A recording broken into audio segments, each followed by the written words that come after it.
Bien, vamos entonces a dar inicio a la reunión. Por favor, Elian, si nos confirmas que se ve y se escucha. Sí, doctor. Sí, sí. Correcto. Bueno, muy bien, buenas tardes a todos, estimados y estimadas alumnas del curso de Introducción a la Clínica. El día de hoy vamos a conversar sobre un tema muy importante que tiene que ver con la función renal, ¿no? En este segmento que estamos asistiendo.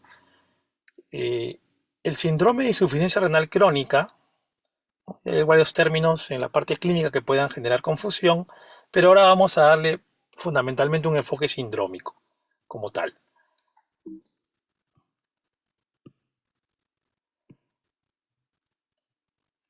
Este síndrome que vamos a conversar el día de hoy, quien les habla es el doctor Miguel Guevara, yo soy médico internista de la sede del Hospital Rebagliati, del curso de Introducción a la Clínica.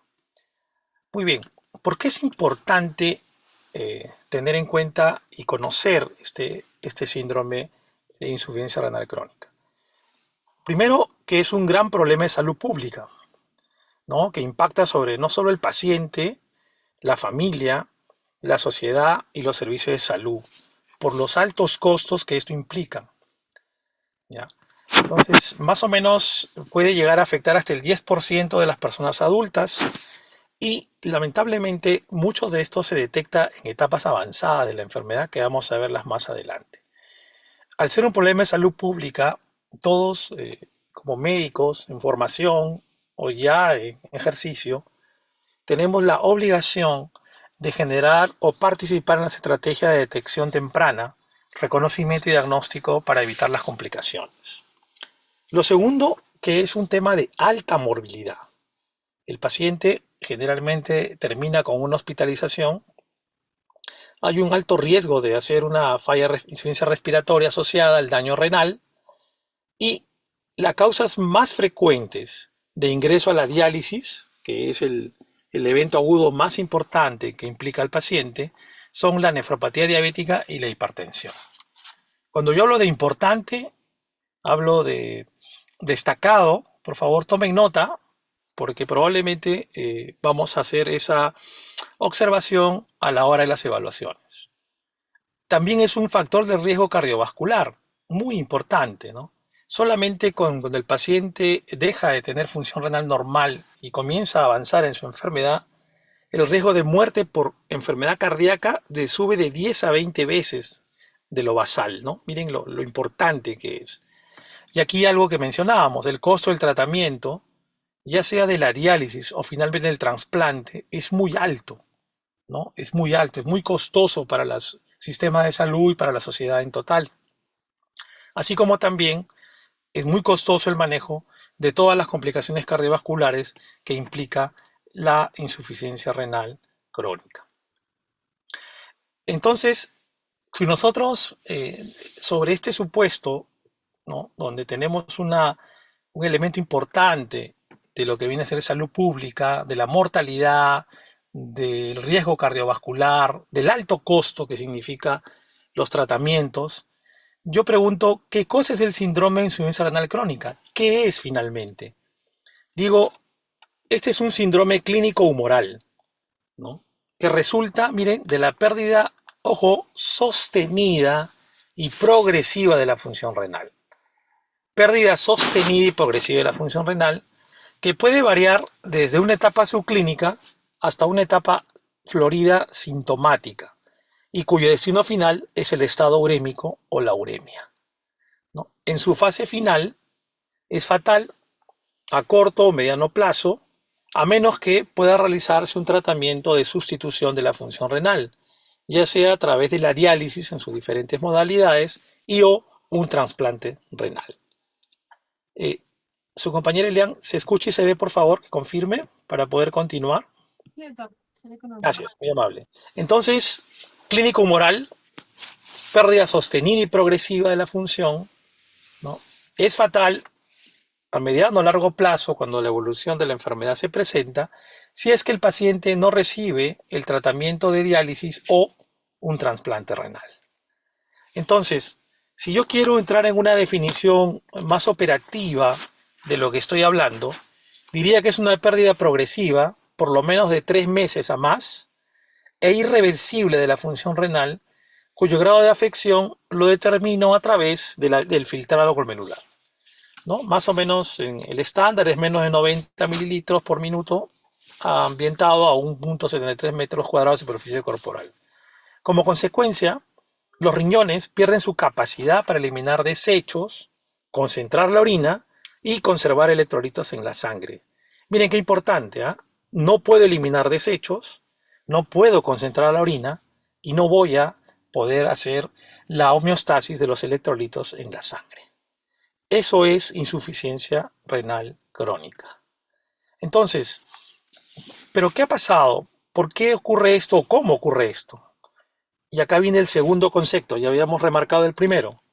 Para que una nefropatía dé lugar a ese síndrome, debe tener dos características fundamentales: ser bilateral y difusa, y de evolución obviamente lenta y progresiva.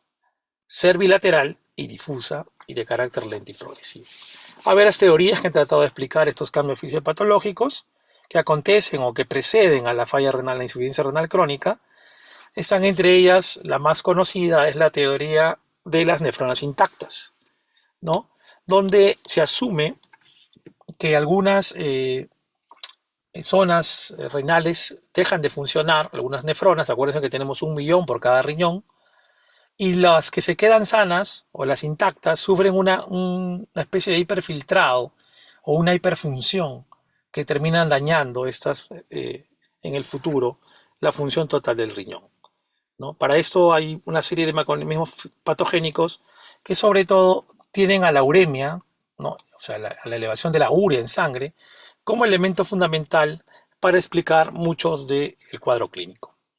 Entonces, ¿qué cosa es la progresión de la enfermedad renal crónica o de la insuficiencia renal crónica?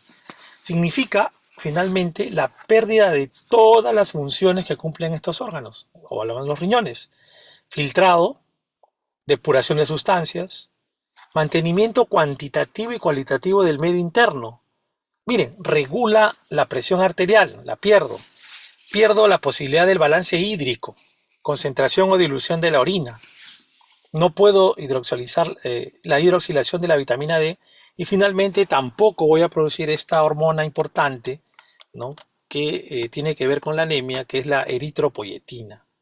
Entonces, todos estos cambios van a generar, ¿no?, un daño progresivo y van a aumentar la mortalidad, sobre todo en el aspecto cardiovascular. Cuando digo cardiovascular estoy hablando de lesiones a nivel cardíaco, infarto de miocardio, a nivel cerebral, accidente cerebrovascular, etc. De todos estos elementos que acompañan a la falla progresiva de la función renal van a dejar de actuar. Entonces, no hay filtrado, no hay medio interno, no se regula la presión arterial, no hay vitamina D y finalmente no hay eritropoyetina. Y cada una de ellas tiene manifestaciones que vamos más adelante a conversar. Este cuadro es solamente para mencionar algunos de los que ya hay en el medio, ¿no? Para ver cómo es que determino yo el filtrado glomerular. ¿Cómo lo determino? El más frecuente o el más adecuado o el más usado en el hospital es el aclaramiento de creatinina endógena con una orina de 24 horas. Hoy a las 8 de la mañana se le indica al paciente que todo lo que va a orinar en el resto del día hasta las 8 de la mañana del día siguiente deba ser recolectado en un envase aparte, ¿no? Se le da obviamente un colector para que vaya depositando la orina de manera progresiva. Finalmente, al día siguiente se le va a tomar una muestra de sangre para determinar la creatinina en suero o en sangre. Y acá se aplica esta fórmula, ¿no? La creatinina que vamos a encontrar en esa orina de 24 horas entre la creatinina sérica, y a eso le agregamos el volumen de la orina en esas 24 horas, transformándolo en mililitros minuto. Y todo eso lo voy a multiplicar por 1,73 para adecuarlo a la superficie corporal. Eso es lo que van a encontrar ustedes en el resultado de laboratorio cuando piden una depuración de creatinina en orina de 24 horas. La otra, que es mucho más sencilla y mucho más práctica, es la segunda, es la fórmula de Cockcroft-Gault, donde usamos la creatinina sérica en miligramos por decilitros, que es lo más frecuente que tenemos en el laboratorio, sobre todo aquí en el hospital, ¿no? También puede ser en micromoles, pero usamos más la primera. ¿Y en qué consiste? 140 menos la edad del paciente por el peso en kilogramos, todo eso lo dividimos entre 72 por la creatinina sérica del paciente, ¿cierto? Entonces, solo hay una variante. Si es varón, se queda con ese valor. Si es una dama, se multiplica por 0,85. ¿Por qué ocurre eso? Por la masa muscular. Las mujeres tienen un poco menor masa muscular que el varón, más o menos. En ese sentido, se hace la corrección a 0,85. La última fórmula es un poco más compleja, pero también se puede agregar. Se requiere albúmina, se requiere la urea. Si es de raza, se agrega un factor más. Si es mujer, disminuye, ¿no? Un poco el volumen final, y todo está relacionado a creatinina y edad. Sin embargo, la última a veces no se aplica de manera práctica. La segunda es la que usamos con mayor, y la primera son las que usamos con mayor frecuencia en el hospital. Sin embargo, hay que mencionar que tanto la primera como la segunda, cuando ya tiene un valor por debajo de 30 mililitros minuto, ¿no? Tiende a ser sobreestimado. Entonces, ahí hay que ser muy fino para la hora de interpretar la verdadera función renal. A la delegada o la compañera que estaba acompañándonos, por favor, confirme que se ve y se escucha correctamente. Sí, doctor, se sigue viendo normal. Ok, muchas gracias. Entonces, ¿cómo yo enfoco lo que llamamos la sindromografía o el diagnóstico positivo? Cuando digo estoy frente a una insuficiencia renal crónica, entonces digo, primero busco antecedentes de la historia personal, ¿no? Si ha habido antes enfermedad o nefropatía, hay episodios de hematuria, hay evidencia de proteinuria, el paciente ha tenido los famosos cólicos renales o nefríticos, ha eliminado cálculos, con qué frecuencia ha tenido infecciones urinarias, presencia de edemas o de hipertensión arterial. De todos estos elementos nos van a hablar de una nefropatía previa. Pero también el paciente puede haber entrado en coma por algún motivo, ¿no? Y eso habla de finalmente flujo sanguíneo hacia los riñones, toxemia gravídica, que es la famosa preeclampsia severa del embarazo, y consumo excesivo de analgésicos, los AINES, que van a producir también daño renal en aquellos pacientes que por diversos motivos o por automedicación ingieren antiinflamatorios de manera sin control. Y por supuesto también la historia familiar, ¿no? De enfermedades o nefropatías ya en la familia, ¿no? Que estén constituidas como antecedente, ya sea en padres, abuelos o hermanos. Entonces, cuando yo estoy buscando eh, este síndrome, tengo que hacer una correcta y detallada anamnesis, ¿no? Y debo estar muy atento a la presencia de estos elementos mencionados, ¿no? Asimismo, estos elementos son factores de riesgo o para desarrollar enfermedad renal crónica y o progresión de la misma. ¿Cuáles son?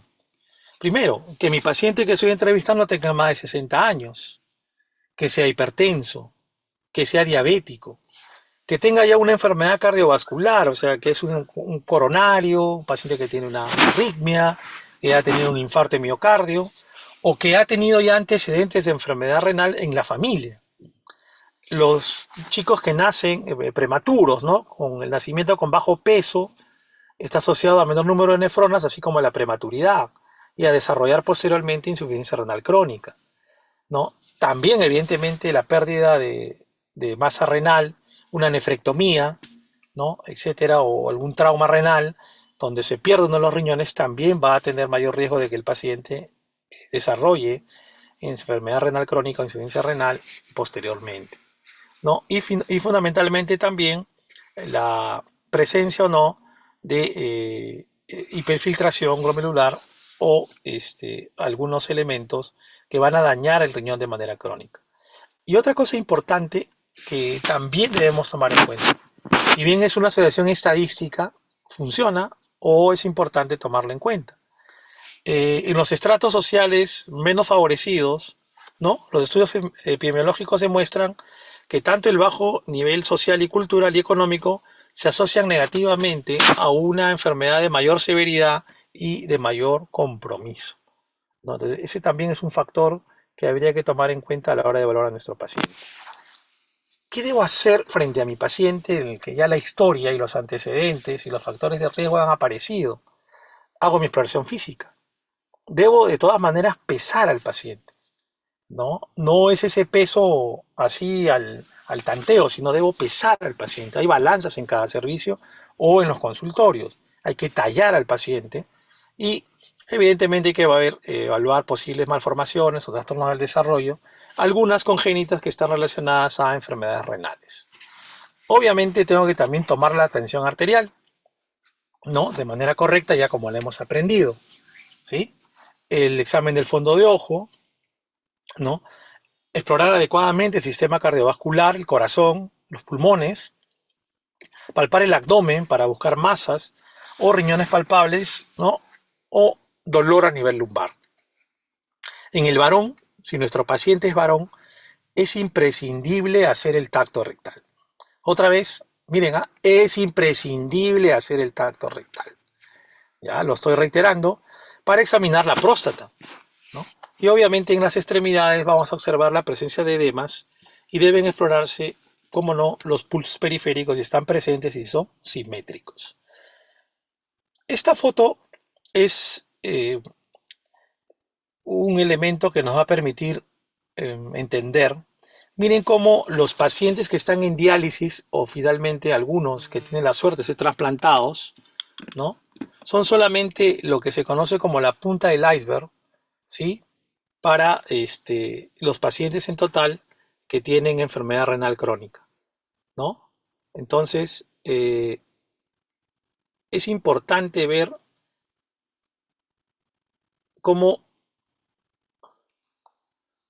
eh, todo el panorama se puede complicar si es que no tenemos en cuenta esto. Miren la cantidad de pacientes que van a llegar o que tenemos por diagnosticar, por evaluar y explorar, y que algunos de ellos o muchos de ellos van a llegar finalmente a la diálisis o al trasplante. Entonces, encuentro yo a mi paciente que está en esta insuficiencia renal crónica. Lo puedo dividir en dos fases, ¿no? La fase compensada, donde están los primeros 4 estadios, y la fase descompensada, ¿no? Ahí vemos al riñoncito ya está en rojo, ¿cierto? Entonces, en la primera fase, aún compensada, podemos hablar de un estadio o un grado 1, donde básicamente hay una manifestación de tipo humoral, ¿no? Por una filtración glomerular que, aunque disminuida, se encuentra por encima todavía o alrededor de los 90 mililitros por minuto. Aquí, clínicamente o semiológicamente, todavía no voy a tener la posibilidad de observar mayores cambios, pero si paso al grado 2, ya voy a ver en la sangre también ligeros aumentos de la creatinemia o la creatinina y de la urea. Y la filtración va a bajar entre 60 o menos de 90, ¿no? 60, 80. Ya en el estadio 3 o grado 3, ya miren, acá viene la semiología. Aparece la poliuria con nicturia. Poliuria con nicturia, ¿no? Y ya vamos a ver que el paciente puede empezar a aparecer hipertensión arterial y ya la función renal se va perdiendo de manera más importante. Ya hay anemia en el paciente, o sea, voy a tener un estado de anemia. Ya ustedes conocen el síndrome anémico, entonces van a haber síntomas relacionados a esto. La urea y la creatinina van a estar elevados y la filtración obviamente baja de 60, pero es mayor que 30. Un estadio 4, todo lo anterior descrito, o sea, la poliuria, la nicturia, la presión arterial, la anemia, todo se hace más evidente, ¿no? Y la piel se vuelve terrosa, la famosa palidez terrosa del paciente renal. Hay manifestaciones digestivas, básicamente náuseas, hiporexia, intolerancia, puede haber hemorragia también, y edema de miembros inferiores. El aliento es halitoso y aquí la filtración ya está entre 15 y menos de 30, ¿no? Mililitros por minuto.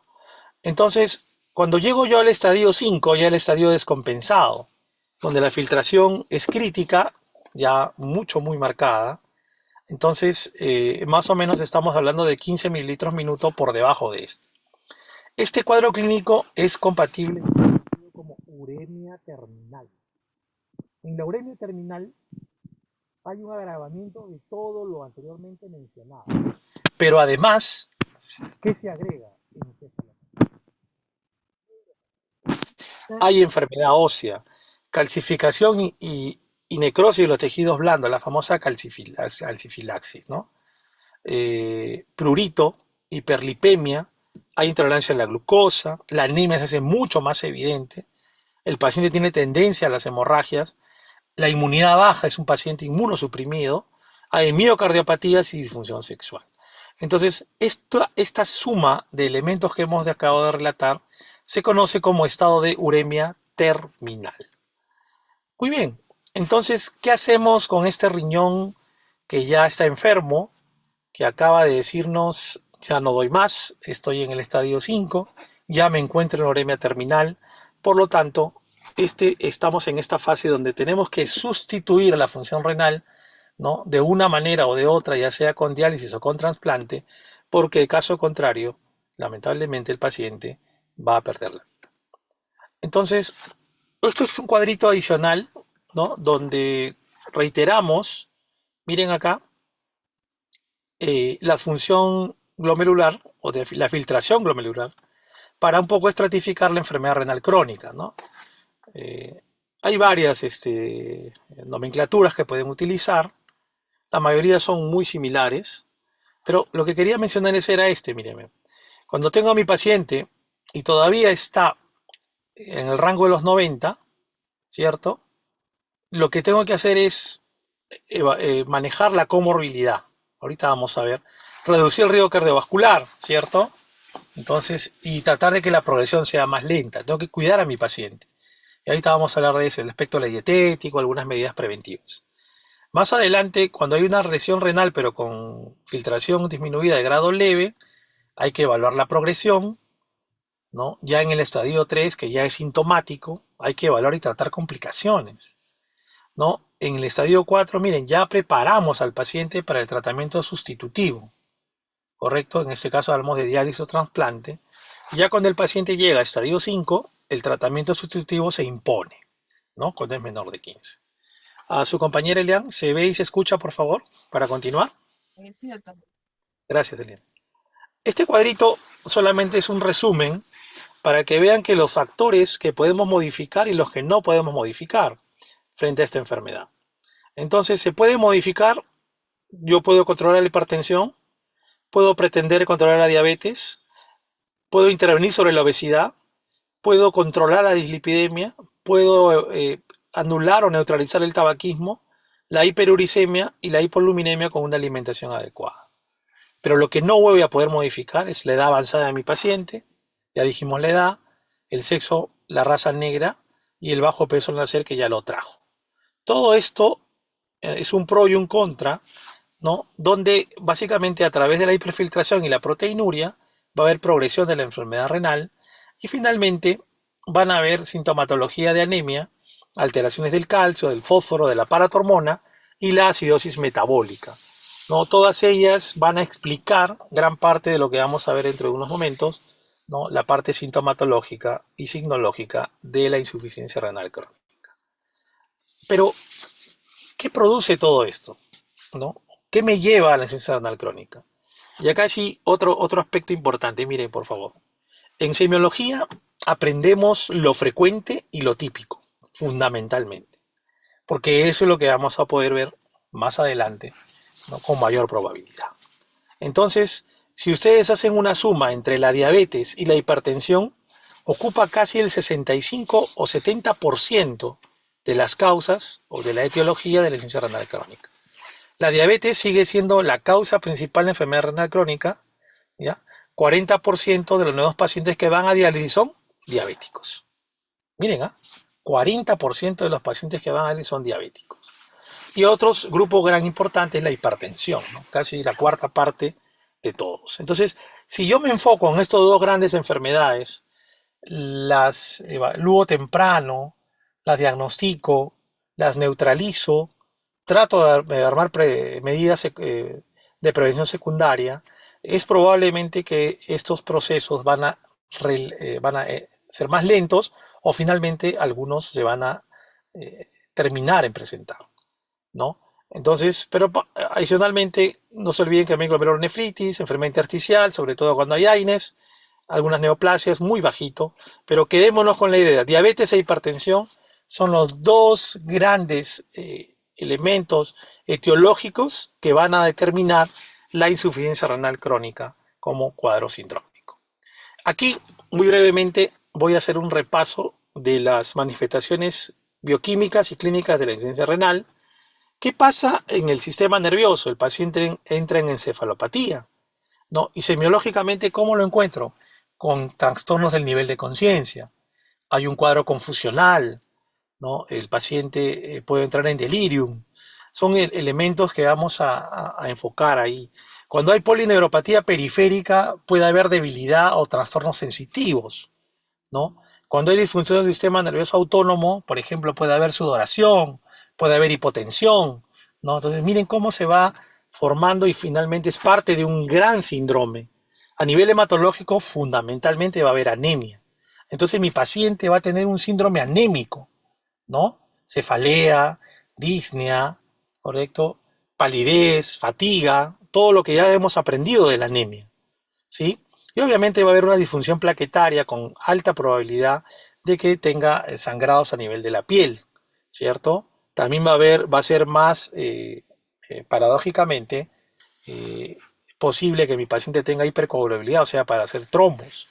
Y obviamente mi paciente, al afectar esto a la inmunidad celular y humoral, tiene alta prevalencia de infecciones y de neoplasias. Entonces, mi paciente renal va a estar más predispuesto a una neumonía severa, a una infección urinaria severa, ¿no? Que diferente a otros pacientes. Entonces, también tengo que encontrar y tener claro de que mi paciente no me va a llegar exclusivamente con mi cuadro renal, sino va a llegar con las complicaciones, ¿no? Que esta entidad puede producir o condicionar. Obviamente voy a ver hipertensión arterial, ¿no? Voy a controlar niveles de presión, vamos a encontrar cardiopatía isquémica, el paciente va a tener angina, ¿no? El dolor torácico clínico típico, puede también tener pericarditis, ¿no? O sea, con derrame, ¿no? Provocando un taponamiento pericárdico y accidentes cerebrovasculares, ¿no? Déficit focal. Miren cómo vamos, cuántos síndromes ya van entrando acá, ¿no? Van entrando dentro de un gran síndrome de insuficiencia renal crónica. A nivel osteoarticular, básicamente va a haber artritis gotosa o algunas otras enfermedades por remodelación que tiene que ver con dolor óseo. Miren, a nivel respiratorio van a haber síndrome de derrame pleural, ¿no? Van a haber síndrome de insuficiencia respiratoria como edema pulmonar, con calcificaciones. Si vamos a la parte digestiva, va a haber un síndrome emético, ¿no? Va a haber náuseas, vómitos, hiporexia, va a haber un síndrome acítico, ¿no? También se produce un síndrome ulceroso, ¿no? ¿Por qué? Por la uremia. Y así vamos a tener mayor posibilidad de diverticulitis. Miren cómo vamos viendo que varios síndromes encajan o están dentro de un síndrome mucho más grande. Obviamente vamos a encontrar un mal estado nutricional, con una baja de peso, de la masa muscular, etcétera. A nivel obviamente ya metabólico y endocrino hay muchos cambios hormonales, están ahí para que los revisen. El paciente, si es mujer, va a haber amenorrea, ¿no? Tanto en el hombre como en la mujer va a haber disfunción sexual, en el varón disfunción eréctil. Y en la piel, lo que ya hemos conocido, ¿no? La famosa cerosis, ¿no? El prurito del paciente renal, la hiperpigmentación, de ahí viene la famosa palidez terrosa también, ¿no? Y cuando uno habla de calcifilaxis, habla de calcificación de tejidos blandos, ¿no? Calcificación de tejidos blandos. Las arterias pueden volverse duras como que fuera un tubo de yeso, ¿no? O calcificaciones a otro nivel, en la ingle, por ejemplo. A nivel psicológico, la depresión. Y así podemos relatar otros elementos bioquímicos que vamos a encontrar, pero solamente quiero mencionar algo, ¿no? La hiperpotasemia, fundamentalmente la hipercalemia, y la acidosis metabólica, ¿ya? Que son elementos que vamos a encontrar con mucha frecuencia en el paciente con insuficiencia renal crónica. ¿Qué pasa si yo examino al paciente? ¿No? Y lo examino, lo tengo frente a mí y entonces tengo que buscar algunos signos físicos relacionados, ¿no? La pigmentación de la piel es una piel más oscura, ¿no? Por la retención de melanina y los urocromos, ¿no? No se eliminan, se quedan en la piel y el paciente está más oscuro.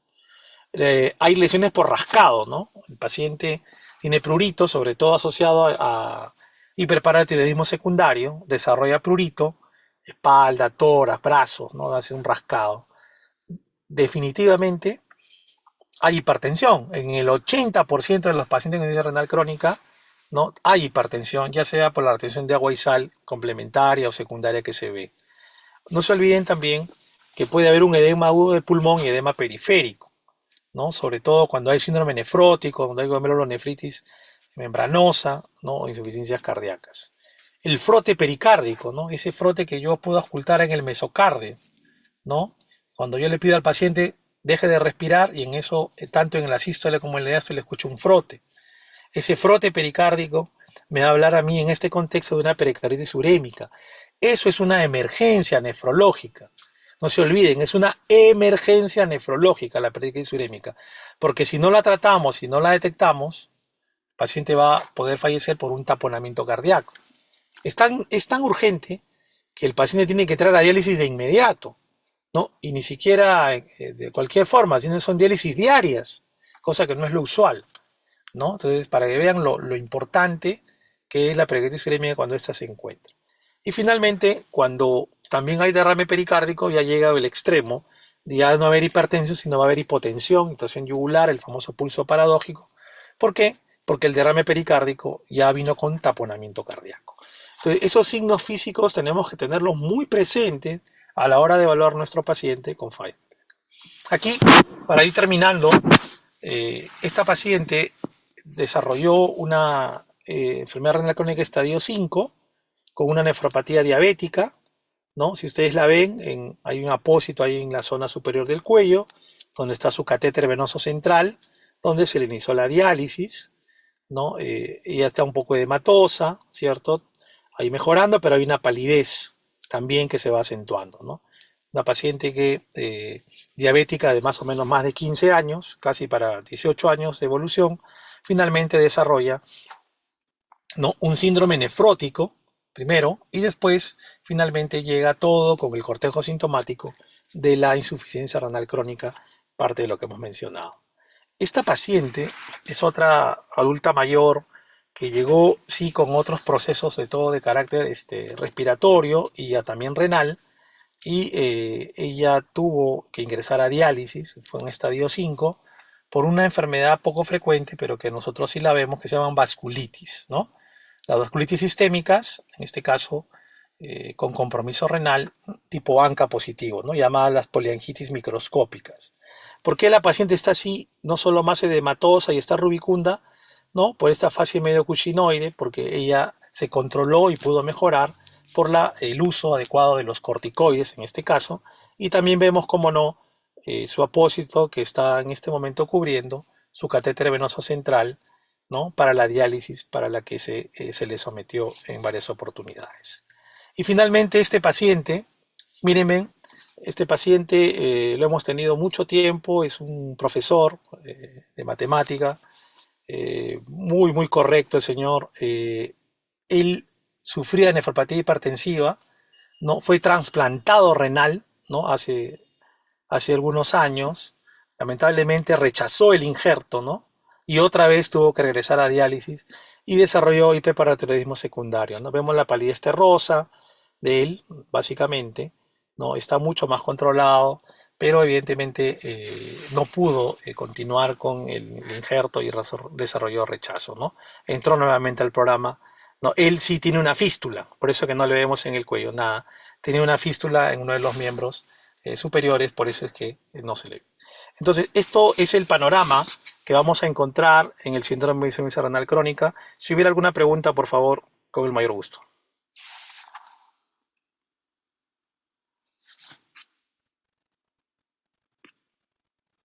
Uy, se acabó. Ah, hola. Mm. Eh, Elian, por favor, nos dice si se ve y se escucha de manera correcta. Sí, doctor. Ya, muy bien. Si hubiera alguna pregunta, chicos, por favor.